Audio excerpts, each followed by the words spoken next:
From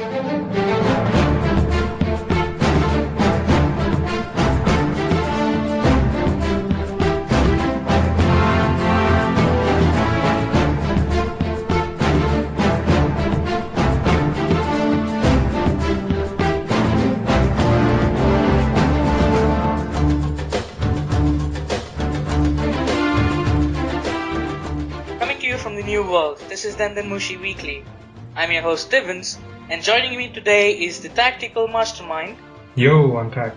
The Mexican Sanji of OroJackson. Yo, it's forfeit. And the bandit of OroJackson. Hello. And this is the 17th episode of our official OJ podcast where we discuss and review the latest One Piece chapter. We'll start with the previous chapter brief summary.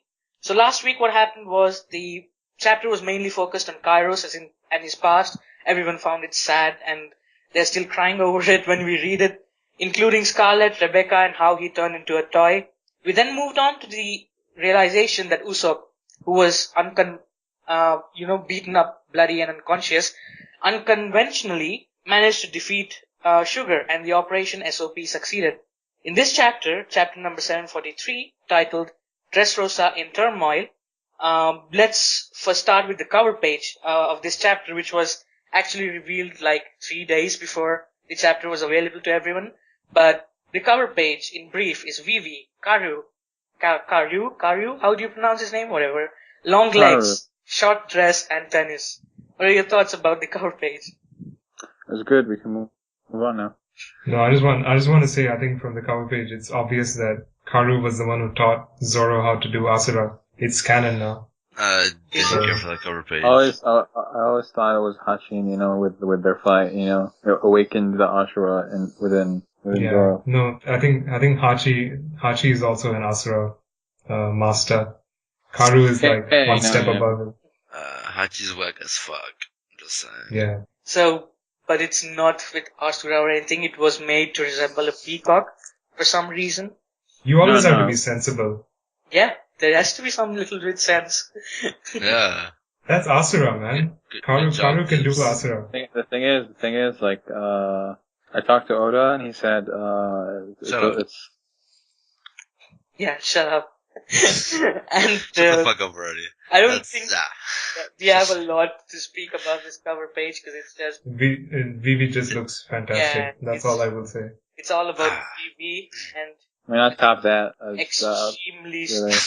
Extremely short dress for playing tennis. I mean, the crowd really... Hey, I'm not complaining. Are you complaining, Div? No, I'm not complaining at all. Good. Totally. Alright. Any straight guy would. So, You know what, man? You know what? Like, if you're in a relationship, you wouldn't. That depends on the guy, actually. Let's not go there, man. I'm just saying it depends on the guy. Yeah. Let's just go. Yeah. Let's not turn this shit into relationship shit, man. Yeah, that's true. I agree with that. So, moving on. We'll get on with the summary of this chapter. So, Sugar's defeat, which happened last chapter, hilariously, starts a chain reaction of chaos and anarchy all over Dressrosa, as all these toys were returning to normalcy. After getting their memories back, the people of Dressrosa finally see Doflamingo for the demon he truly is. For making this happen, the dwarves are grateful to a barely conscious Usopp. Meanwhile, in the palace, Pika has vanished from Zoro's sight, and Kairos rushes to Doflamingo, managing to decapitate him. At the Colosseum, Rebecca regains her memories that she has a father, and Kairos, her father Kairos, and while Sabo decides to finally step up his game, he destroys the Colosseum ring with one epic move, Dragon's Breath. And that was a really brief summary of the chapter. It was epic to begin with, and we'll get on with our initial thoughts. It'll be a group discussion, just like how we planned it last week from the previous episode. It's going to be always a group discussion, and we'll start with Takt. Takt, you are free to kick off the discussion. I just thought this was a significant step up from the previous chapter. The previous chapter started off really slowly because it was a flashback. But this one was, you just get right into like the chaotic scenario, which with Which is rightfully Trable. Yeah, rightfully so. And with Trable screaming on the Denden Mushi, then you have people screaming that they're back to normal, and then you have Doflamingo going crazy, and basically it's all pretty condensed stuff, and I like that. I really like that. Yeah. And one thing this chapter did was please everyone. Like, you had all these big names who have been in this chapter. You had Fujitora, you had Sabo, you had Luffy, you had Zoro. Everyone was shown. And there is a part of a group. Yeah, there's no Sanji. That's the sad part.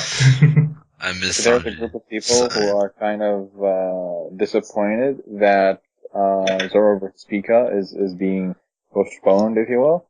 But at the same time, we don't know where that's going. So. But are we sure it's going to be postponed? Who knows? I mean, I think it means quote unquote postponed. Yeah. I mean, just him disappearing. It's so obvious that Pika had something to do with Doflamingo, let's say, disappearing. But yeah, we'll discuss that later on in the key points. Yeah. And what were your thoughts about the whole situation at the Colosseum?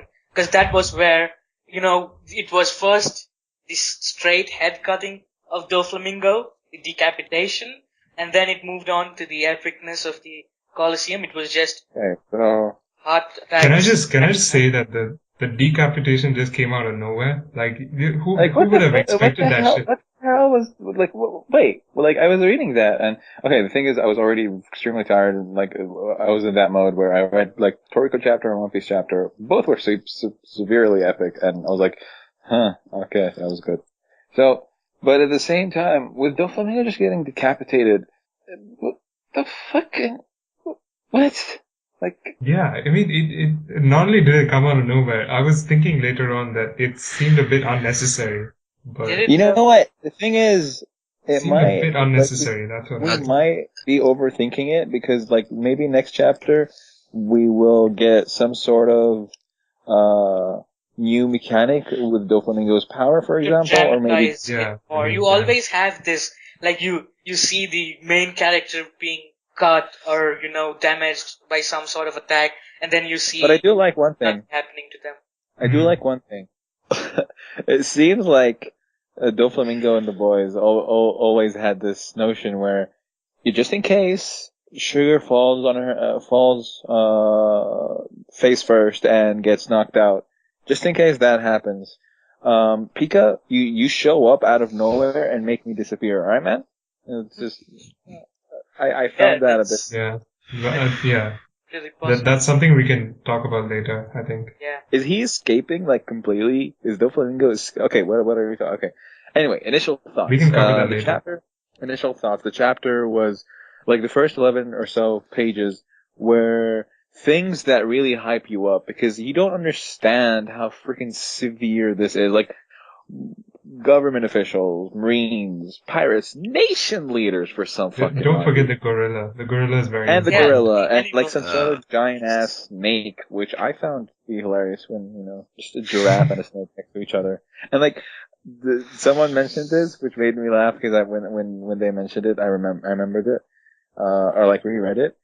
The Funk Brothers, the second they come out of being toys, the first thing they do is beat someone up, which was hilarious. Beat someone up, yeah, I saw that. That was really funny.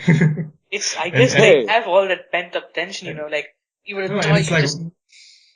It's hilarious because one of the brothers is holding the guy up and the other one's just punching him. It's quite funny. Why, dude? Just chill. Fucking, anyway. And Shinja is just Yeah. And with Sabo, let's not forget about Sabo, yeah. With Sabo, that part is near and dear to my heart, because we are seeing my favorite type of fighting in One Piece with Haki to its, I'm not gonna say full extent, but damn near it. So I'm just gonna go. Holy shit, man! Yeah. Perfect. What did you want to say? I would just laughing at your impression of the laugh of Shinja. That's all, man. That's how they do it in the anime as well. It's yo. I mean, the chapter was cool, so don't really have much to say on the initial thoughts. It's just, it was, progressive in the fact that everybody the human Doflamingo's plans are fucked. Hmm. The whole decapitation is just to hype up Kairos for a bit. I think it had to happen just because if it didn't, then Kairos would look like a bitch again. That's true, actually. So, Yeah, they were talking to Cam.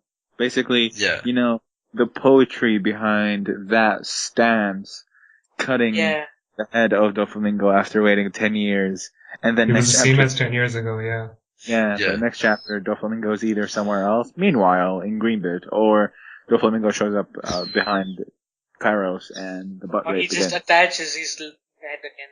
You never know But what's... that was beautiful. I mean, I don't know if it's going to be beautiful in my opinion, but I do like the concept of a string man not just making strings, but being made of strings from within. And when you cut like a part of their body, it's just a nice addition to a fruit, in my opinion. I like it, and just even though you cut you severed my head, it's you know, invisible strings are connected, and I'll just reattach myself and fuck shit up. Hisoka. Like Hisoka. Like freaking, this is gonna be a spoiler, but from Kill la Kill, it's so similar if they do it that way. You know, I don't want to spoil, but it's so fucking similar to something specific. And in Kill la Kill, they do it with fibers, with, you know, thread. But in One Piece, it could be done with string. But yeah, overall, I love this fucking chapter. I mean, This chapter was too good. And can I just say that the Sabo page where he destroys the Colosseum ring, that's probably one of the best double spreads I've seen in the arc, apart from Fujitora's meteors thing. Hint. So, The One Piece, I'll the put One it up Piece, there. the One Piece chapter, the One Piece rewind thread 2014. I am sure that moment is going to be in the top 10, in my opinion, at least. Yeah. Yeah, definitely. So goddamn. I would also like to say that this is one of the rare chapters where you see the OroJackson poll being so one-sided to the blew my mind. 70, like, how many did, last time I checked it was like in the 60s, I think. It's blew my mind is 53 votes and Epic is 18 votes. And the rest are just 3-1-1. Somebody voted May. Someone voted May, and like Riley did not make it, so like we can see who. I was like, no! Yeah. Clicking. No, they were probably trolling, actually, so, yeah. You know, some people dislike this chapter. Like, for example, like, I don't want to mention names, but there were people who were like, you know what, fuck this arc, fuck One Piece. They're like, Doflamingo is what dead. happened to Doflamingo? Doflamingo is dead, I don't like One Piece anymore. That was their actual reaction. No, that is absolute bullshit. Cut him a break, he's probably 12 years old and shit. You know, they're not. So that's the worst. Fuck. I think we are done with our initial thoughts for this chapter, and our initial thoughts matched, and we all thought it was epic, and most of us fans thought it was epic. This week was just... I do agree with Takt, though. Sorry, but just how it kind of felt out of place with Doflamingo just getting decapitated out of nowhere. Yeah. But then like Foot said, it's sort of like a way to hype up Kairos. Otherwise, Kairos just seems a bit... he looked like a bitch again, so... Yeah, exactly. People would whine about the time spent on his flashback and all that. Word. Yeah. Then again, next chapter, because he will look like an ignorant when he's like, "Yeah, I killed Doflamingo, but he's not dead." I mean, to me, anyway, that's. But you wouldn't think. That's what creates desperate situations. Anyways, moving on to the key points, we have 3 key points this week. The first being the chain reaction of Sugar's incompetence, how Takt likes to call it. The toys. Jesus fucking Christ! Like, okay. The toys that consisted of ex-soldiers of King Riku, royalty from other countries, world government officials, marine pirates, some regular humans, and wild animals. They all turn back to their original form, and that creates a total and complete chaos. In Dressrosa, everybody regains their memory. Kids are like, "Dad, how did I forget about you?" The wife is like, "Why did we forget about you so long?" And sorry, husband, I cheated on you. And it's like everybody realizes at the same time that Doflamingo is a retard. Yeah. So, it's quite instantaneous, And actually. then there's some I didn't- people going like, what happened to my fluffy toy? It turned into an old man. yeah, I like that. Then as everyone regains their memories, they start revolting against Doflamingo, calling him names, calling him out. And then Fujitora and Bastille receive news of the pirates causing chaos. There's a lot of chatter on the Denven Mushi. There's like reporting to the palace, asking for reinforcements, asking for help because it's just total chaos. Senior Pink calls Sugar useless, but at the same time he's worried about her. And it just shows that even within the Doflamingo family, they're all well connected to each other and care about each other just like any other crew. Even though we have this evil persona, they are a crew very much like the Straw Hats. Diamante called Trable out so hard. Yeah. He was like, yeah, he did. That's Diamante was really pissed off. and actually, so was Doflamingo actually, but then he was too busy. Treble seething.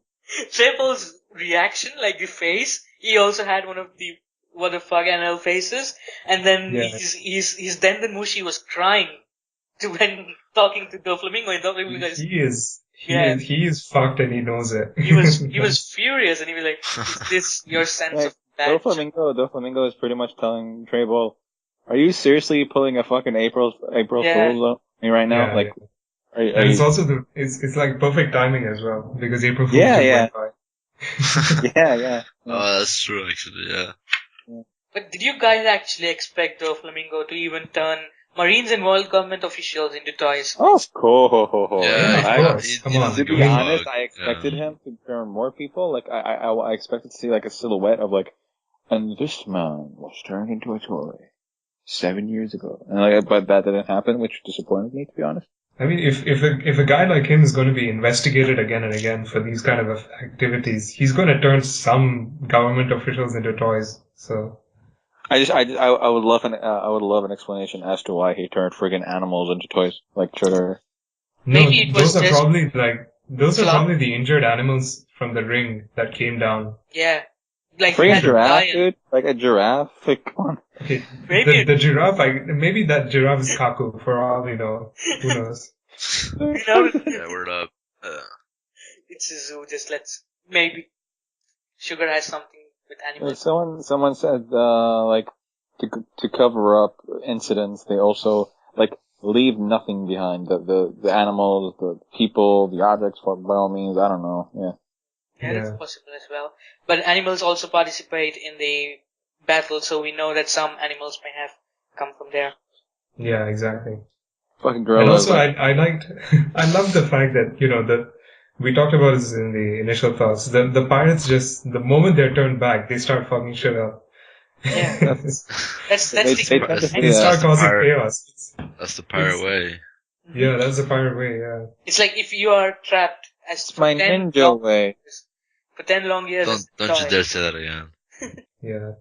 You just want to, no, it's enough. I'm going to fight or die. It's time to make that guy pay. 10 years work. Your ego as a pirate is totally crushed. I'm still waiting. It's not even talking about the pirates who were stuck there for 10 years. It's the pirates who are newly stuck there. Yeah. They just take the elevator up and they're like, okay, I'm going to cause chaos now. Just immediately. Basically, what we wanted to see in Dressrosa, just complete and utter, just chaos. Fujitora versus 17,000 pirates and just chaos is a good word to just sum it up. All I want to see is Fujitora versus all right now. Fujitora versus. And that's what's going to happen. I think we all talked about how Fujitora is going to be distracted from his objective, which is taking the Straw Hats back, and we got a distraction now. There you go. Also, what do you guys think of this? Since he really prioritizes the safety of civilians, wouldn't the pirates who are creating chaos and just being directly a direct danger to the civilians be a bigger priority for someone like Fujitora, who emphasizes how first things first, make sure the civilians are safe and sound. That's what I'm saying, though. I'm saying that the pirates will distract Fujitora from his objective of going to the Straw Hats because the citizens are top priority for him. Exactly, and the pirates are not going to just take out their anger on Doflamingo. It's just going to be like, everyone in Dressrosa is responsible for this. Let me go and kill everyone. Yeah, I mean, like, it's gonna take Fujitora around, I actually did the math and everything. It's gonna take him around 3.2 seconds to, take all the pirates out, but yeah, we will see. Without injuring the citizens, though. You can't just call the moon from nowhere. No. Fuck it, let's bring the sun into the earth, fuck it. I'm waiting for Enel, man. I am waiting for Enel. I was sleeping. Fucking hell. And I guess that's. Do you guys have anything else to add to the first key point? No, I think we pretty much covered it.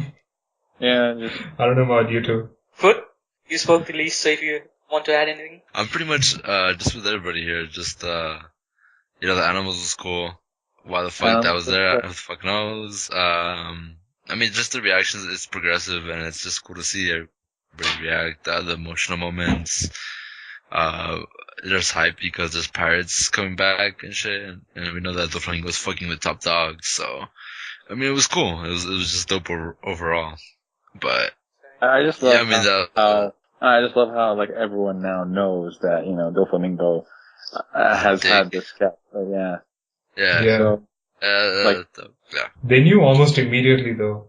It's like they got their memories and boom. Was it everyone? Was it everyone who knew that, or was it the people who were turned into toys who were then confusing the others?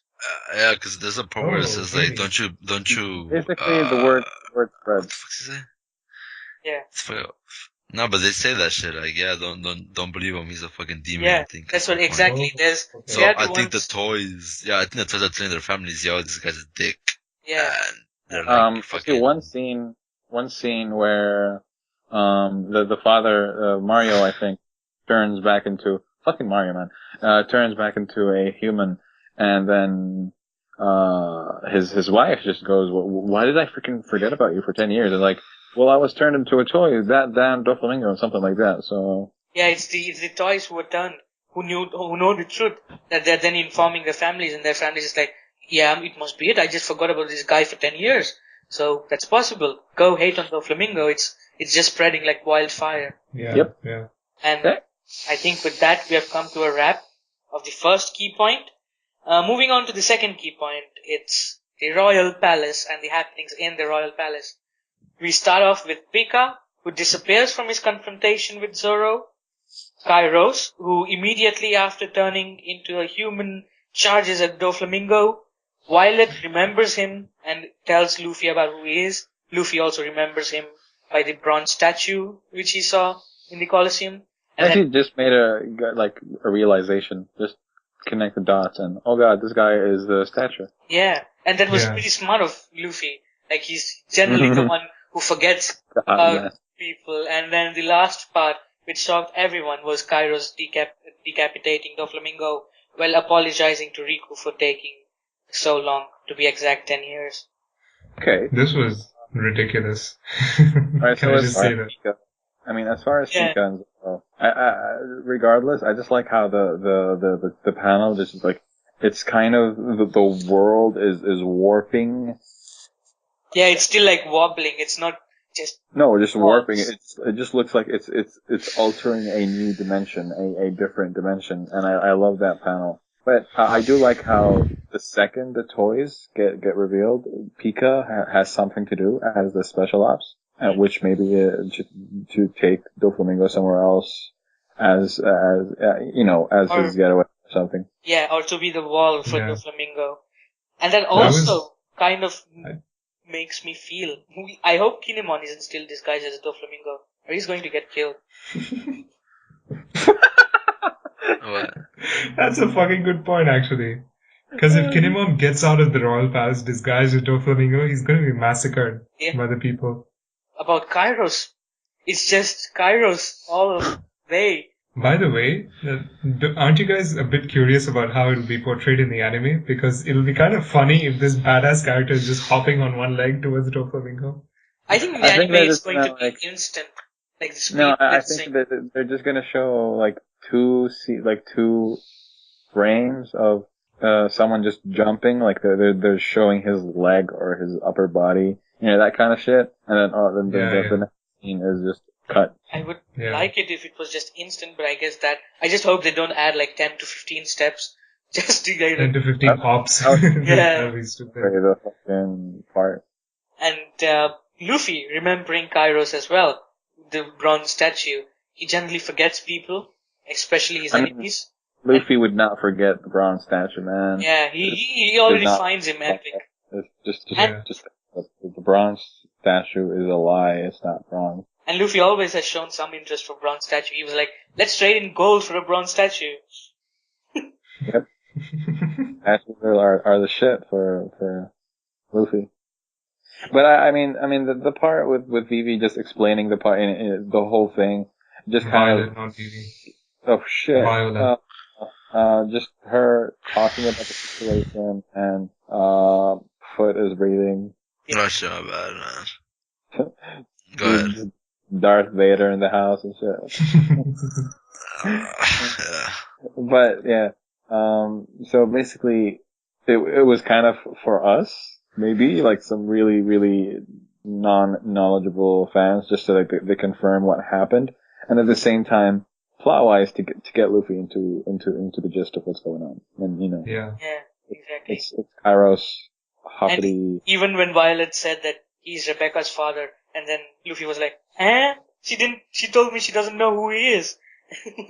That was the thing to see. He was like, "What, did she lie to me?" or something like that. He was all that innocent. I did like that one panel with Kairos going, "Yes!" and just that kind of shit. I am Kairos, and just Riku saying, yeah.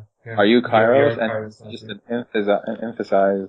It was goddamn right. Yeah. Fucking Heisenberg and shit. Goddamn right I am.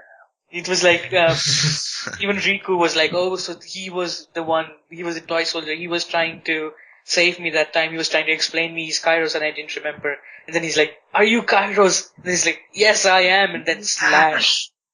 Yeah, no, I just loved that fucking panel. The yes and the facial expression that he had. I don't know, man. I hope they do it justice in the anime. I hope. Nope. I mean, it has I voice fucking actor. doubt it. And the decapitation of Doflamingo. We have a question about his whole devil fruit stuff, so we won't discuss much of it. But that decapitation, and Doflamingo having that expression as well. He's like, in the last minute when he's going to get slashed, because that is Kairos. And he's, okay, let me just get... By the way, because like, one thing that was weird is Doflamingo is not really caught off guard, because like a few panels, specific few panels, he sensed him, like before everyone did, and I was like, I looked back, I was like, alright. Yeah, he turned back and he was facing saw him, him. He was facing him when he was slashed. No, but even still, like sometimes when someone is running towards you and then you see him and it's like in the last second and it's too late that you see him, like your mind does not register what's going on. But with Doflamingo, he sensed him, looked, and like he saw someone just wobbling, literally, and he just stood there. And he just stood there for some reason. I mean, that's what makes me think it's a certain theory that we'll get into later on. But I think that's what makes me think it's a clone. Yeah. And people who think Law did it, first of all, no. Hirosaki. Then let's just stop it. No. Let's not explain it and say no. No. People can say that because us as reviewers, we can explain why it's not fucking possible. First of all, the guy has Hirosaki chains. Second of all, Law does not want to kill Doflamingo by his own hands. If you remember, his initial plan was for freaking Kaido to kill Doflamingo. Just keep that in mind when you say. Basically, he's like it doesn't matter who kills Doflamingo as long as Doflamingo Doflamingo dies. Doflamingo dies, yeah. I mean, he could have killed Doflamingo himself if he was given the chance, but he didn't. Yeah, so he was like, but okay, Luffy can do it. Or he said anybody can do it. Or Kaido. Or Kaido can do it, yeah. So it's not like he wants direct revenge. It's not like, hey, I will be the one to kill him or no one else. That's not what he wants. He just wants it. Basically, let's just leave it at the fact that Law doing this is not possible. And and Doflamingo's body or whatever is not Korra-san, because I read that post and then people discussing that, but we have seen Doflamingo as a kid. We've seen him as an upstart pirate. We've seen him with the same body that is not Korra-san, so we can lay that rest. I just ask you guys not to overthink this part. The possibility of Law doing something for some odd reason is, I'm not gonna say impossible, but extremely highly unlikely. And as far as you'd have to complicate the theory so much to make it fit that it's somehow, some way, to a point where if Law could lose his ability, why would Luffy run in to save him? Just things, the plot holes that people forget about, and at the same time, only Oda would make it happen somehow, which to us, we can't really, we're not gonna say, here's why Law did it, and I'll explain it. You just don't. Let's, if it's Law, then we see what Oda does. But, the more convenient way is how when things turn back into humans, Pika disappears. A guy who we've seen, Oda went out of his way to show us that you cut this guy, but he does not die. You just keep cutting and shit doesn't work the way you want it to happen. Yeah. And then, so Pika could have done something. So. Yeah, and then he disappears, Doflamingo gets cut. I don't know how freaking amazingly artistic Pika is when it comes to creating clay-ish freaking clones. He's seen and worked with Doflamingo for 10 years. I'm pretty sure he's got Doflamingo's appearance down.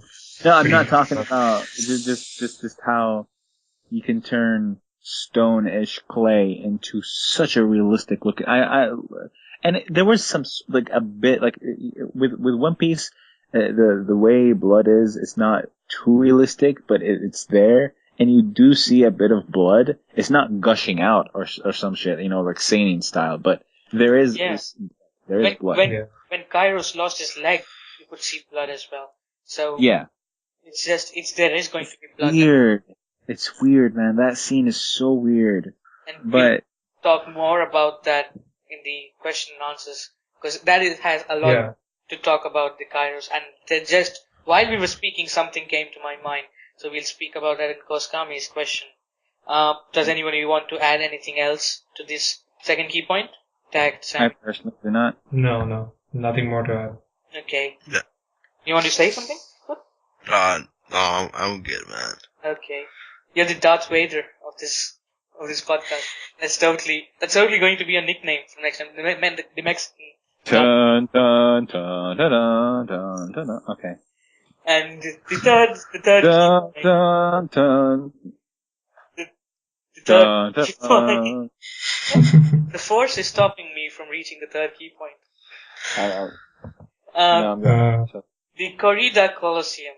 And that we start with Rebecca, who is still crying and on her knees, and she suddenly remembers that her father is alive, and then Bartholomew is confused, and he's like, what crazy talk is this? Don't you know that? Yeah, he's just confused. He's like, you just remembered you have a father?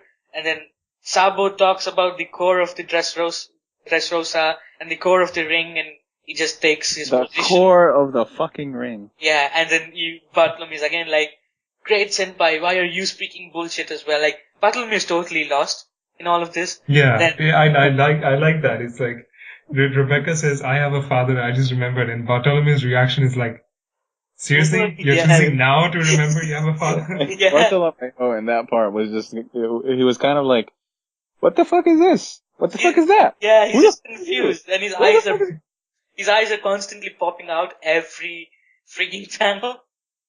Yeah. Yeah. Bartholomew is the shit, man. Yeah. I fucking Bartholomew. And then the end. Dragon's breath.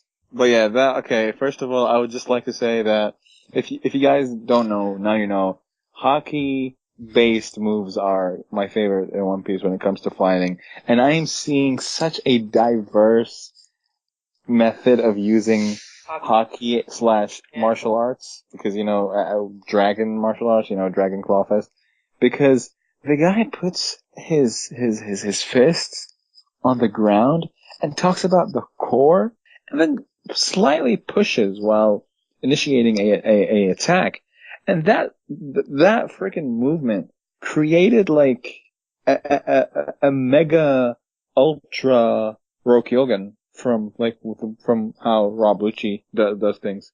Exactly, and you just see the whole air and waves and the force just raising up, it's like steam and shit. He has such a great impact, and just with two hands, he didn't That's even too good, yeah. Like Luffy, to create that impact, he jumps up, comes in gear third, goes like he has to use gear third, man. Yeah, and Sabo is like, just let me place my fingers here, and yeah, let's.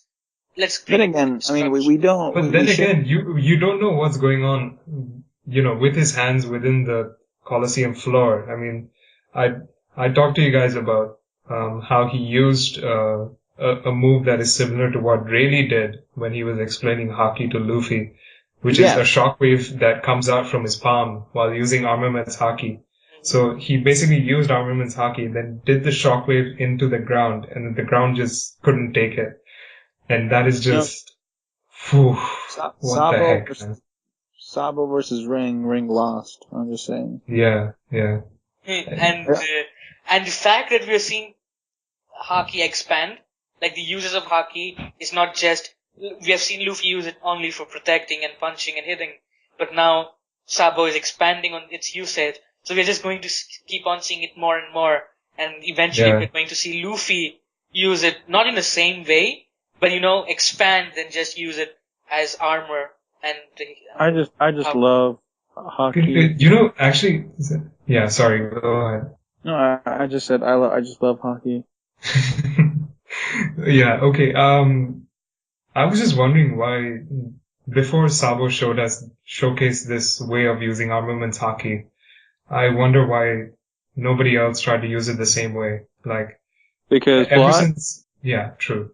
Ever since Rayleigh actually explained that you can use it as a shield and as a sort of a, impact dial sort of thing, I was like, everybody can use this. Use it this way. The only two people who did that in the fucking series are Sentomaru and Rayleigh. Yeah. That's true, actually. So only two people. Snake sisters as well. Did they? Yeah, they did. I remember they showcased how their palm can repel shit, and at that point we were like, what the fuck is going on? And okay, now I remember. But the thing is, this isn't just Haki. There's a bit more to it, because this is a martial arts style, a One Piece brand new martial arts style that we're getting into, which has the word fucking dragging in it.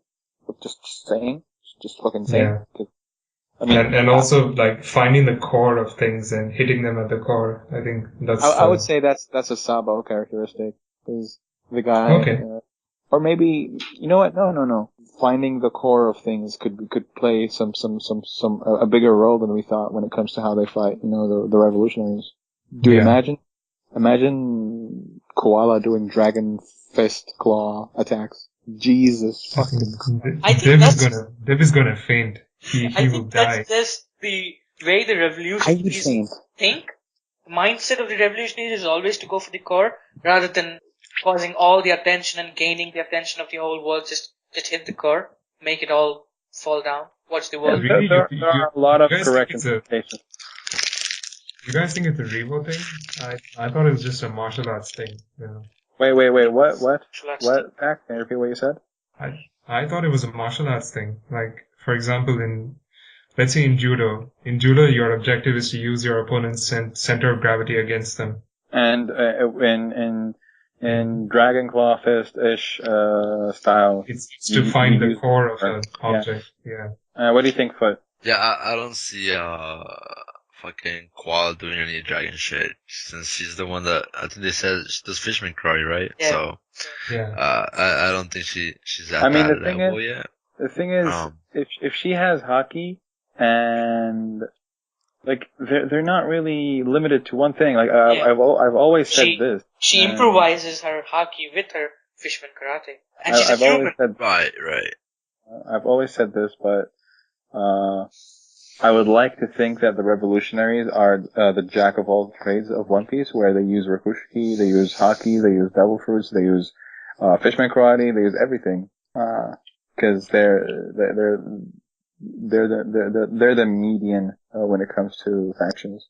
Right. No, I mean, I completely agree. I think that they're probably the most diverse as opposed to like the Marines and shit. But I mean, yeah, I guess you know, the whole Solo thing is just I'm still kind of wondering why it's, you know, it's dragon this, dragon that. But for the dragon's breath, I guess I assume, as I was talking about this earlier with Takt, that it's called dragon's breath because after he fucks up everything, there seems to be like, you know, smoke and shit. So like breath almost, like because of the dust. But yeah, I mean, it's pretty interesting, and hockey based stuff is pretty it's pretty dope as opposed to, I mean, I still like the devil fruit stuff, but you know, somebody using just straight up hockey is always a G.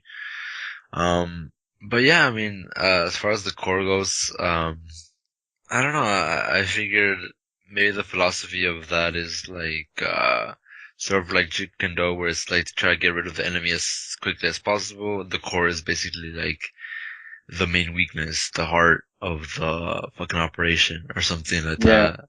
Yeah, you know, yeah. That's just what I think. Suppose when it comes to that.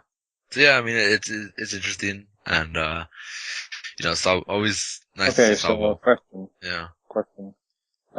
Just, you know, just simple question, simple answer. No need to overthink it. But, basically, this core, interpretation, is it a Sabo thing or a revolutionary thing, in your opinion, guys? I think it's a revolutionary thing. I agree. Yeah, I think the idea is just to like, you know, to get rid of like the main part. I don't want to bring up Hunter. No, I know. I kind of wanted to hear your opinion on like if it's the way Sabo specifically thinks, or the whole the entirety of revolutionary. I think it's the revolutionaries in general. Even just get rid of the main thing, you know, the main weakness. That's like pirates are raw power. Pirates just go head on. They don't care about right, left, the center. They just want it all. And the general basis of pirates. Technical. Thing is, it's right now, as far as cores and whatnot, I would like to say that it could be a mindset that had an influence in their current martial arts, their current distinguished martial arts, which follows the theme of their leader Dragon, in my opinion. And yeah, I would just like to say, fanboyish aside and whatnot, my body cannot wait for fucking Dragon fighting and showcasing his abilities and people will die. When that happens, people will die. I cannot wait. My body is like it's not ready. It will never be ready. And when it hits, my body is ready. My body's not ready yet, man. My mind is not ready, but nothing is ready. I can't even, because we have not even seen Sabo's full limit. It's just strong. But I would like to say that's the thing, man. We haven't seen Sabo's full potential. I mean, he did this like sort of an afterthought. He was like, okay, it's like Diamante asked him, what the hell did you just do? And Sabo's like, I'm just showing you I'm ready to win this. It's like, okay, casual, you know. I would like to think that Oda is not going to show us the too casual things from a character that has been. Well, I wouldn't say casual. It's like he's stepped like up the introduction. It's just like, I'm doing some cool shit. The next time you see me, I'm not going to die. Fujitora's introduction was meteors, dude. Yeah, I know. And this guy's introduction is destroying a Coliseum floor. I guess we have discussed a lot about the last third key point, we went to By the way, just a special mention to the gorilla who is a spectator in the Colosseum. Oh, and yeah. it makes a very nice sort of NL face at the end. That gorilla looks a lot like the gorillas that fought against Zoro. Just saying. Could be one. Could be one. Could be. Yeah. But and of course the koala panel at the end. It was just for Div. I mean, there's no point to the panel except to make Div happy.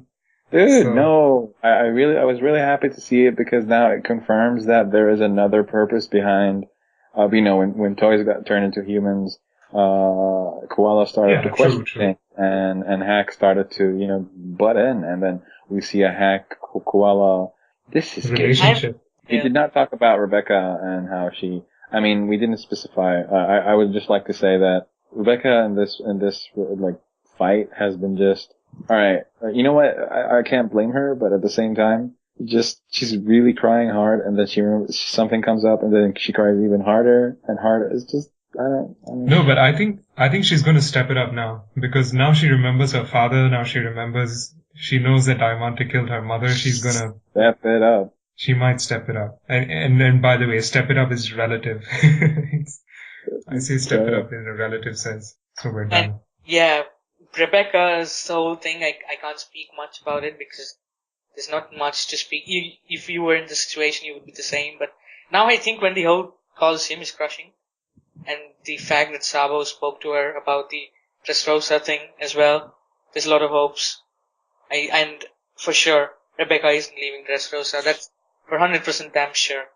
Her life is just settled back now. She's not going to leave it all. I would also like to say that it is now confirmed the Colosseum final battle is not going to end properly. It's just going to be properly in the sense it's not going to end in the Colosseum.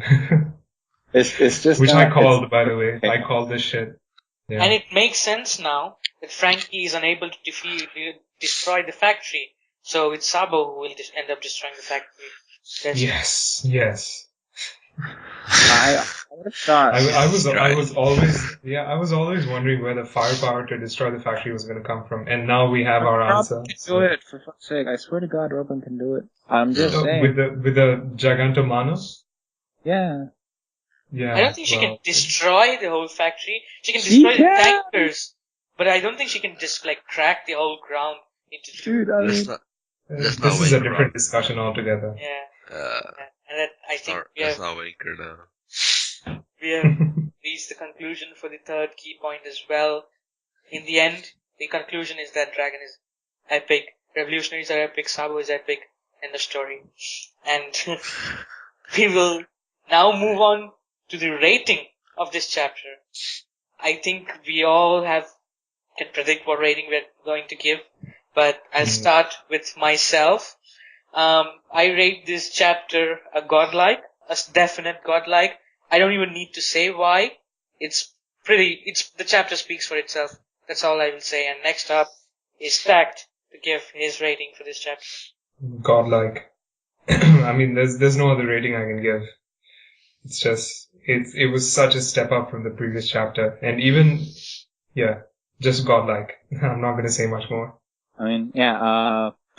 It's to me, it's amazing. The chapter was amazing. I mean, it wasn't as good as 730 or 731, which to me these kind of chapters are the the big ones. Benchmark. Because I mean, Sabo, what he did was amazing. It was incredible, but it was to me expected easily. When I saw it, I was like, all right, you know what? About time to see Sabo doing something extremely epic. And the Doflamingo part was also extremely good. But I mean, I don't know. Giving it a godlike is a bit too much for me. But yeah, I will give it an amazing. And Foot. Well, I'm gonna have to give it the lowest score of everyone here. I just think it was great. I don't think it was godlike or amazing. I mean, the whole everybody turning back, that was progressive or whatever. Kairos decapitating Doflamingo was unexpected, but at the same time, it felt necessary to hype up Kairos and also Doflamingo. So I wasn't necessarily too surprised. Sabo going all out was fucking badass. So that's the reason I give it a grade. Aside from that, I didn't think anything besides that was too amazing. So yeah, overall, I just thought it was great. My Yeah, opinion too. it didn't seem too. It wasn't, when Sabo first appeared, when Big Mom showed up. It was good and it was great for certain parts, but overall, I just think it was just great. Nothing too spectacular in my opinion. But yeah, I give it a grade. And there you have it. 4 of our opinions. All great opinions, 2 amazing, 2 godlike, 1 amazing and 1 great. And that's that for the rating of this chapter. And now we are moving on to everyone's favorite segment, or I would like to believe, favorite segment, Q&A. I personally prefer the cover page segment. Yeah. That's my favorite part too. Because you guys just checking out Bibi and shit all day, son, all day. All day. All day. Alexa too long though. Alexa is really too long. Shut up there. We start with Koskami's question, the hot topic of the week. He asks, I'd love to hear what you guys think about the nature of Doflamingo's devil fruit. Do you think it's a string paramecia, as in his whole body is made of string, and that will that enable him to reattach his head? Like Magellan, we can maybe say that, was Magellan's whole body poison, or was his only outer body poison? His whole body was poison. His whole body was poison. So his whole body was basically poison, yeah. With paramecia Luffy, it's rubber as well, including internal organs. Yeah. And the thing with Magellan is that he could actually manufacture poison, and he is poison. So I think it's like this. It's like the same case with Doflamingo. He is made of strings, and he can manufacture strings. So my take on it, like he did with like his overheat thingy that he does, which is super long. So he had to manufacture the thing out of somewhere. So so my take on it currently is that him actually manufacturing the string and creating strings from within is speculation, because until this day we have not yet seen Doflamingo turn any of his body parts into string, if you will. And wait, hang on. Do you remember his overheat? His overheat came straight from his palm. No. I know. Straight from his palm. They have to come from somewhere from his body. I'm fully aware of that. But I'm talking about a physical change within his like origin. Like you can always create the thing that you want to create with your. But like if we take an example of paramecias we have seen until now, there's 2 kinds of paramecias. One is like the guys who have an effect on someone else, like with Law, he has the Ope no Mi. His body is not made up of operation stuff. His body is just normal, but he can use the Ope no Mi on someone else. At the same time, Luffy is a kind of paramecia that his whole body is made up of rubber. And if you take Sugar and Jorah, for example, their bodies are normal, but their powers are with, like, touching and contact. No, I'm fully aware of what you're saying. Quote unquote normal. I'm aware from what you're saying. It's just that, Doflamingo so far has given me the power to create and manipulate strings. He did not give me he did not show me the power to turn his head into strings. I get what he's saying. Yeah. That's what I'm trying to say. Like, are we looking at a guy who, from the inside out, is rocking like fucking a string formed liver? And that's what I'm trying to say.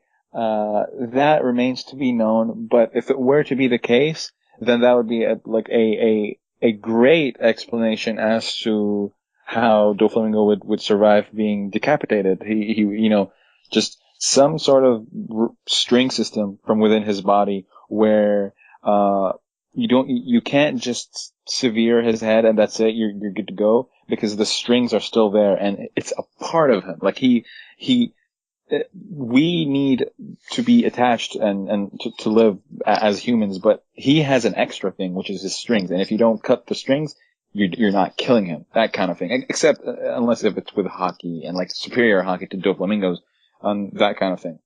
And it's just that unfortunately we have yet to see an ability where it's not that Doflamingo creates the strings, because he does that obviously. Like the guy is. It's not like he has 5 strings from his fingers every time, and he just uses those strings specifically. But it's just that we have not seen the body of Doflamingo change into string. I see where Sammy's coming from. It's like Khalifa. She was a Paramisha as well. The bubble. Was it bubble? Yeah. The bubble. Soap stuff. But we didn't see her organs were also soap and stuff. So maybe some powers don't turn everything of the user, like how we see Luffy as everything with rubber. Maybe Oda words it every time. Like he kind of before he moves on to like something else, he always says, "I'm a blah blah man. I can blah blah." And the blah blah, the second blah blah, the latter one, is usually I can create, I can assimilate, I am. Or if he just said, if he says he's a string man. For Luffy, it's like I'm a rubber man and I can stretch myself. Yeah. And for Law, I mean, for Law, I think Smoker said you're the modification man and you can, modify people. He said that everybody inside his room. Another example is Buggy's Devil Fruit. The guy. He's a chop man. Yeah, but basically, if he was okay, let's live in a world where Buggy is top tier for a minute, hypothetically speaking. The guy would be anyway, the guy would be so freaking devastating, because if he can turn his body parts into like cellular size and like go inside someone's body and then it just pop up. Dude, like, that's as good as being a Logia. Exactly, which is possible, but he doesn't do it. Because he's buggy. Yeah, I mean, I don't want to spoil anybody, so if you don't read Hunter x Hunter or watch the anime, but not just real quick, like I kind of feel like it's possible that it might be similar to Hisoka, where he fights the guy that uses the twin. I forgot fucking name. It was like some fucking tiger fist, but. I don't know. I do kind of agree with Sammy that it's possible that he might have that ability to where he can get decapitated or any limb can get decapitated or severed, and he doesn't give a fuck because he can just reattach himself to an extent. I agree. I mean, but then again, Oda does, tease with the fact that Pika's not there, so that's also very plausible as well. So that's the thing. Like, by the way, just about Pika and this clone thing. Have you seen clones in One Piece? Well, Mr. 3 with Robin, with the wax. Mr. 3, yeah. Robin, Nico Robin a few chapters ago. But didn't Mr. 3 need the painter to do the clones? No, he did it himself. Because at the end, once he's by himself, I think he creates a bunch of clones and he tells Luffy that, "Hey, yo, you can't find the real me," and then Luffy just punches the shit out of him. He's just him by himself. Or what do you guys think about? So maybe Pika can do it. Maybe Pika can. Wait, I mean, guys. But can Pika immediately color it?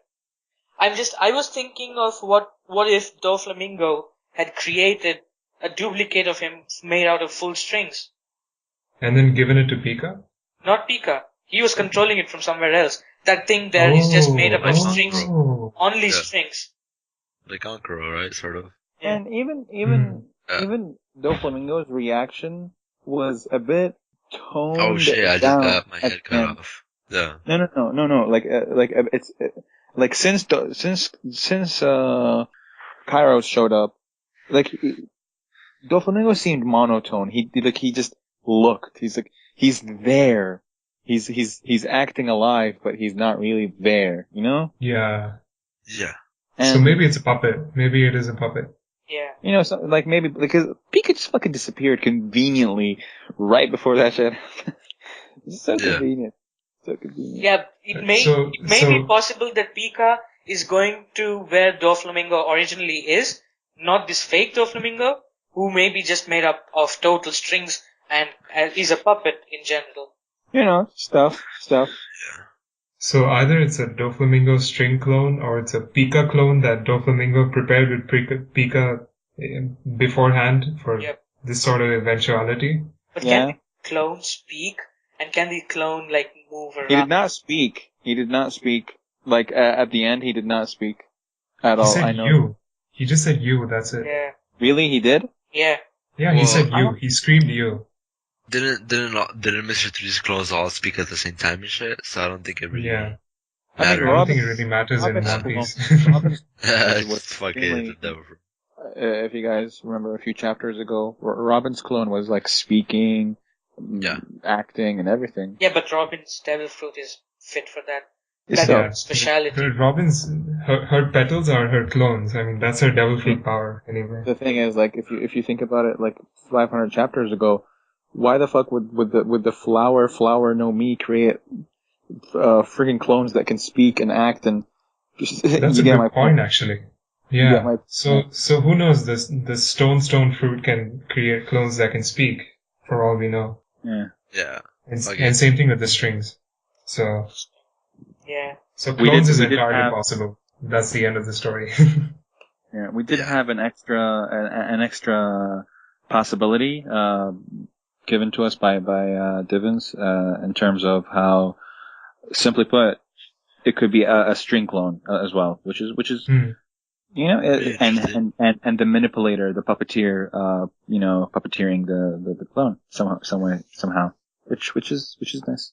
Yeah. You know what? That would suit Doflamingo a lot. You know, Yeah. the fact that he's puppeteering this clone from the ceiling, and then he drops down from the ceiling on top of Kairos, and He doesn't need to be in the ceiling as well. The strings just need to be connected to his body. He can be sitting somewhere else and totally, with just one string, controlling the whole other no, body. I'm just saying it would be a nice effect if he was on the It's ceiling. basically you know. Like, Spider-Man. yeah, Spider-Man. Magellan's Hydra. Magellan could control where the Hydra is going and what direction it takes and stuff like that. So, yeah. Wherever it is, we would definitely get an answer soon. Really soon. Yeah. Maybe as soon as next That's chapter as up well. to- We should, dude. The guy got It decapitated. better be the next chapter. He got decapitated for God's sake. I mean, You don't expect this to wait. You never know, I man, don't- to be honest. Oda is not gonna troll us, hopefully. Kazgami, the latter part of your question is very possible. Yeah. So, Koskami, hope you're happy with our answers. And moving on to the second question is by Kizaru Sting. And he asks that considering the current state of affairs on Dressrosa, as well as Doflamingo's ties to the celestial dragons and being the Shichibukai, will Fujitora take action against him or stick to his orders from Akainu? First off, Okay. was he already sticking to his orders from Akainu? Because he already deviated from that in a sort of a way. He was like, no, my sense of justice is protecting you because it's going to help the public. You know what? I mean, this as part about Fujitora confuses the heck out of me. So you guys can just go ahead and just talk about it. I have no idea what's going on with Fujitora's motives and shit, and Okay, how it so- fits into the Shichibukai and the Celestial Dragons, etc. Okay. Think of it as. To break down Fujitora, the guy listens to orders, but at the same time has his own word. I'm looking for a word, guys. Has his own what? Code? Motives, code, Has his own freaking sense of Justice. I don't want to say justice, Justice. but you know what? I'm just gonna go for it. Has his own sense of justice where he kind of at sometimes situationally changes what he wants to do depending on the situation. His priority most of the time is the safety of the citizens. And I think, like, in the case if Doflamingo would be the one who would be responsible for more cause of damage to public, maybe Fujitora would have said that, no, my justice is taking you down right now. But at that time, he saw Luffy as a bigger threat to the people around. Now, Yes. maybe his threats changed. But as I said, I calculated it, and mathematically 3.2 seconds. I'm just saying. While holding back. I don't think he's gonna take him out like that though. All I'm trying to say is, oh, sorry, go ahead. No, I mean, like, I honestly, if you wanted to take them all out like that, it's fucking possible. But I think he's gonna I don't know. I guess I see him letting shit happen to an extent to expose the Flamingo and his bullshit to an extent. You know, have them screw over the Flamingo. His He's not motives. going to do that. He's not a manipulative person. Sorry. No, Fujitora is not but I mean, what I'm saying is like, I don't. I mean, I see what you're going with it, but like, I don't think he cares too much about the Flamingo. He'll listen to orders, but to an extent, I don't think he'll go all out, in order to protect I him. agree. No, I'm not saying And that. I agree with Foot, yeah. No, What I'm not saying that's what you're saying, saying but that's just what I think. That's what I'm saying, based on the What I'm question. saying is basically the situation where Fujitora is being held back from going against Luffy due to fodder. I'm serious. Fodder stopping him for an extended period of time to me is I would not like it because I don't want to see a panel of Fujitora every No, chapter. but I mean, fighting fodder. Do you honestly think that Fujitora is gonna like actually try though against us? That's what I'm saying. Like, I don't see. What is this? What is this? Is he gonna try even notion? Like, like his minimal attack maybe is his senses or his motive will be like, what is the easiest way to protect the masses without me having to go to every nook and cranny of the city and shut down he's pirates? just gonna, he's got, if I'm not wrong, he asked for like 3 battleships and they must have arrived by now. I mean, come on, they must have arrived by now. Yeah, that's in another question. But I'm speaking about the fact that if he takes a decision, No, wait. If all these Marines have come, then there's no need for him to run around anywhere. They can just take care of it. like he doesn't have to be on complete guard duty because like the formidable pirates, Don Chinjao, Cavendish, these guys aren't really gonna be killing civilians, and the others who are like, let's say, Abdullah, Jeet, these individuals, just these guys right there. It's not like really, like him being on guard duty on them is weird. I'm just saying He's not going to take care of them. Yeah, he doesn't need to be on guard duty. What I was saying was, that's what I'm saying. Yeah. If he decides to stop it all with just one easy, swift move, his goal is to go for Doflamingo. Give his Doflamingo's head to the public, and everything is back to normal within matters of seconds. But see, the thing about that is, Fujitora is not an idiot. He knows that Luffy's going to go after Doflamingo. Is he really going to stop?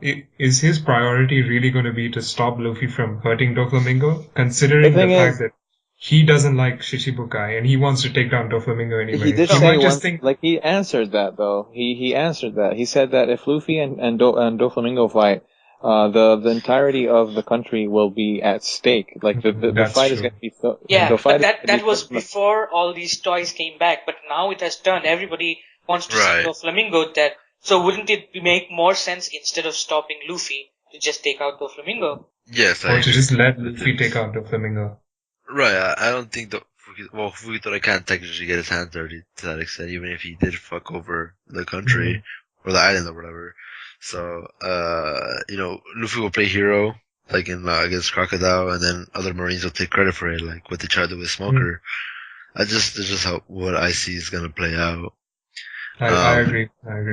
But yeah, But like in all cases, a Luffy versus Doflamingo full out fight is still equal, and when it comes to the threat it creates to the civilians. Basically, it's still there. The threat that it creates towards the civilians is still there, regardless of whether or not there are pirates who are now wreaking havoc. Yeah. But I think now Fujitora is not going to stick to any orders. He's not going to stick to the past orders, especially. It's chaos now. As an admiral, he's going to take action on his own. He's going to be like, I'm just using my, because he has the power and he has the freedom to do that. He's just going to be like, in this situation, this was the best thing to do. I don't care for orders anymore. Because that's what I would like to say. I would like to say that, Fujitora isn't necessarily, dedicating his entire time into looking for the Straw Hat for Luffy. He's actually chilling, sitting down, beating up Frankie, and acting all with his blind eyes. You know what? I think the only reason he's near Frankie is because Frankie is the only Straw Hat whose location he knows. Yeah, but at the same time, wouldn't you fucking we get it. Frankie's down. Wouldn't you like look for the strat at least, or do you have to wait until That's true. Yeah. Like, Maybe it's easier to just wait and then make their way faster rather than being spread out in Dressrosa. Okay, two questions in one. Two scenarios involving two questions separately. Doflamingo escapes. Doflamingo is no longer near Luffy nor Fujitora, and something happens. Put that aside for a second. Put that aside and answer this question first, or this scenario first. Doflamingo and Luffy meet up next chapter. They're about to fight. What is Fujitora gonna do? Nothing. That would be fucking. He's gonna take care of the chaos first, I think. Yeah, I he think takes care of the chaos then. Well, I think his priority is saving the citizens. I mean, Luffy and the Flamingo are gonna fight, and even if it's, an all-out battle, I don't think the citizens, they'd be in danger to an extent, but I think his priority would be to evacuate them and avoid them getting, hit by the crossfire or whatever. I'm just saying, just because he wants to get rid of the Shishibukas, I think that's a good way to let, even if it's a pirate doing it, he doesn't have to get his hands dirty, It's one way to let, another Shishibuka get taken down. So just let Luffy do his thing and shit. That's just what I think, though.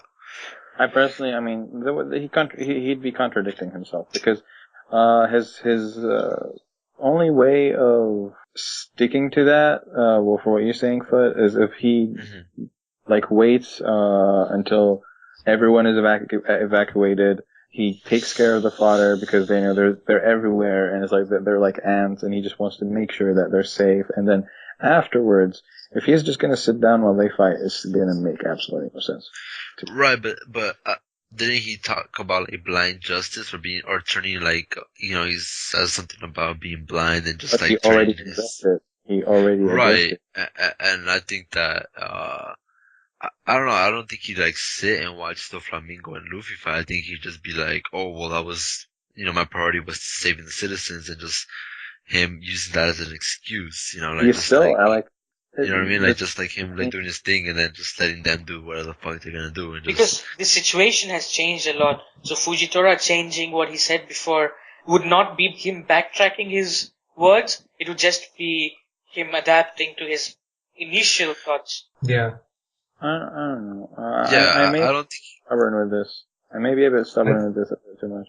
Like Sammy, I think it's about time we just let it happen because frankly this situation is a bit too complex. I mean, there's too much going on. I love discussing Fujitora. He's one of the I love it. I love it too. I mean, I love discussing this. Never stop, man. Never stop. Yeah. It's just that Sammy. If in any situation you have one ice cream, you have 6 people fighting for it. If your goal is to keep the ice cream safe, whatever happens, whatever the situation comes up with, if your goal is to keep that single ice cream safe, you will change your decisions and movements and stuff every minute. Yes, but I'm saying after he takes care of the chaos. Is it going to be that easy to take care of the chaos? It is. I think it is. It is. I swear to God, it is like Is he going? It's not only the pirates. It's the citizens as well who are outraged and trying to take on Doflamingo. They're getting aggressive and stuff. Good point. There's still for some odd reason, civilians are gunning for Doflamingo. Yeah, for some odd reason. I don't think Fujitora is going to go and be like, I'm going to use my gravity power and crush these citizens. He's not going to do that. I just like that. Politics is going to be involved here. His calm way of speaking and stuff. I simply, in my opinion, although it makes a lot of sense, Divvens, Takt, and Foot, it does. I'm not saying that it doesn't. I'm not that kind of person. I just kind of dislike how backtracking to an extent. No, not really. I don't want Fujitora's role, for the next 10, 15 chapters, to be taking care of fodder and evacuating civilians. Essentially, you don't want Fujitora to be sidelined. So, which I don't want either, to be honest. Yeah, I agree, but at the same time, he's an admiral, so if he was actually taking part of it, he'd probably fucking fodder everybody. So I think mean, the it's thing it's is, a good way to That's have. that's also true. Actually, he'd father seen- everybody. we've seen like the introductions of Marine like Kizaru, for example. The guy he did a fucked lot up more. everybody. Okay, so Yeah. this is what we're gonna see. This is what we're gonna see, guys. New World pirates who are in Dressrosa are going to attack Fujitora. We will have Fujitora panels where Fujitora just demolish them, and we will like these panels. No, I mean I agree, but I mean that's what I'm saying. Like he has to like not have a huge role because like when Kizaru came around, he fucked up everybody, and the Straw Hats had to like be saved by Kuma. So and just because pirates are in the New World, you have Brownbeard who's from the New World, and he's not really a big fucking threat. So Best case scenario for yeah, me. so I wouldn't mind him favorizing like fucking certain pirates, but at the same You time see, I mean, he needs you to say like that. step. I mean, you say he doesn't really need a huge role. I mean, we go to something that we just discussed a long time ago. We've said it a lot of times, and simply put, he can have a really good role with dealing with the revolutionaries, which I always That's a good. I really Yeah, want to see. and you know what? Now that the revolutionaries have done something huge, like destroying the floor of the Colosseum, which I'm sure he'll have news about, if he hasn't heard about it already. I think he did hear about it. Has he? He wouldn't need to hear about it. He would just sense the whole vibration and stuff. Then that's true. Okay, so if he has heard about it, he's gonna go take care of that. So you have Fujitora versus Burgess and Sabo. Who knows? This question just has. I do agree with Sammy though. I mean, if he goes off to take care of the revolutionaries, that would be a great plot. That would be a best case scenario. That to me would make this arc a lot better than what it already is. To see the 740 plus weight of just waiting to finally see some sort of conflict between the Marines and the revolutionaries. And we get to see it with Sabo revolutionaries and fucking Fujitora. So I think I would love that. I would really love that. And like Sabo right now, dude, he can tussle with Fujitora if he wants to. That's fine if he wants to. And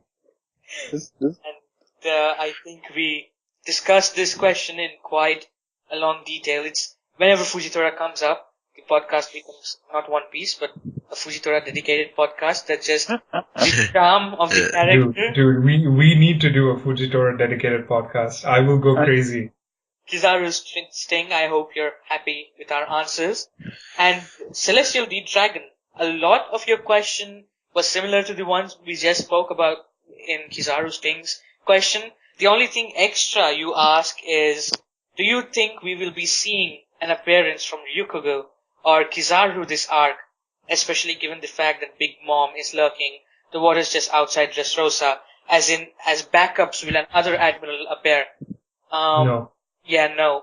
I would also say no. The only possible way that could happen is if Dragon shows up, but that's very unlikely. Yeah, because I feel that with one admiral, there has to be like a drastic escalation of the situation for another admiral to come along. Like first, like I've discussed this with Divvens quite in depthly, like 5 months ago, like 4 months ago. But I still stand firm on a similar answer, where in which if dragging, did I say dragging? Okay, so if Monkey D Dragon is gonna involve himself in this arc, which is very unlikely at the moment, but at the same time, and you know what, Oda, just do you, man, do you? And so if Dragon shows up, or if a Yonko is directly friggin' connected to this arc in a way where they're in the island, like for example, Kaido showing up for Doflamingo, Blackbeard showing up with Burgess, or Big Mom ending up in Dressrosa out of nowhere again. Basically, that would make another admiral show up. But it'll create such a twist of events where it'll become a fucking war between Marines and revolutionaries and it won't be a battle that's surrounding Doflamingo and Luffy, which is all this is about. Which doesn't follow the plot that we've been given for the past. It essentially just like takes away the climax from Yeah. Luffy and Doflamingo and puts it in a different place. So And we just spoke how Fujitora himself, for him to handle the situation in Dressrosa would be a matter of seconds, apart from the civilians. So another admiral being there would just be like an overkill.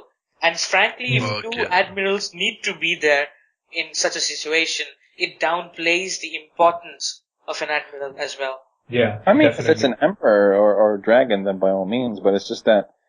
Yeah, no, I'm saying in this current situation, Oh, having another. hell And, no. and we don't even know if Big Mom is still lurking around in the waters of Dressrosa. For all we know, they could be going towards Zao. We already. don't know how far Zhao is away Yeah. from Dressrosa. I'm just, So Yeah. I'm dropping like possibilities if Big Mom shows up. Hell, if friggin' Shanks show up. So, But yeah, to answer your question, sorry, we did answer it, but like Yeah. basically, the answer is no. The admirals are not Yeah. going to show up. at least at it this is- current situation. I don't like the word no or yes. I prefer to say possible and Yeah. unlikely, and it is unlikely. In the current situation, it is unlikely. In the yeah. current situation, Very it is unlikely, and the situation getting worse to the point of it being taken away, taking the stage of the main plot is also very unlikely. So overall, the whole That follows your theory, Divvens. I mean, you did have a theory where Doflamingo does not get defeated within this time frame, and all of that, where Luffy. Hmm. backs off. So- and stuff. Yeah, I Yeah, mean, but that also doesn't involve another admiral coming in. That involves the admiral going away. So I mean, it's not like your theory is absolute. Like, I'm just saying that the possibility of the arc taking a different route from Doflamingo, because I mean, dude, the Doflamingo versus Luffy build-up has been so fucking weird so far. Like, whenever it's about to happen, something else happens. Like, Doflamingo and Luffy see each other, Fujitora comes in, and then they sneak the fuck out. And now the guy's decapitated, and he's probably somewhere else and or doing something. I think it's not going to go any other way because it's that time where all fans are like, "Come on, Luffy, just go and defeat Doflamingo." Type of.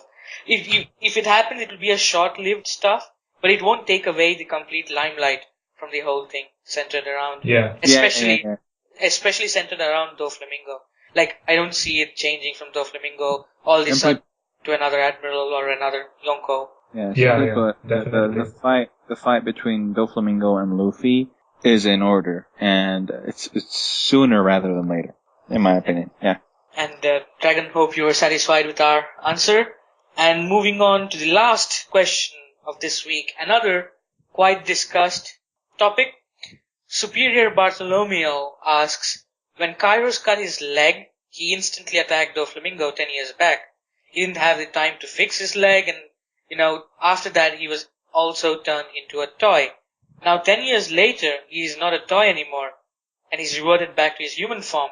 Do you think his leg wound is still open, or would that be tied in with Sugar's ability, such as if a wound is open, if you turn somebody into toy and back to human, the wound is sealed up and healed already? I think it's clear from this chapter that the leg wound is still not open because he's turned into a human and he's not bleeding. He's just hopping to Doflamingo and he decapitated the guy.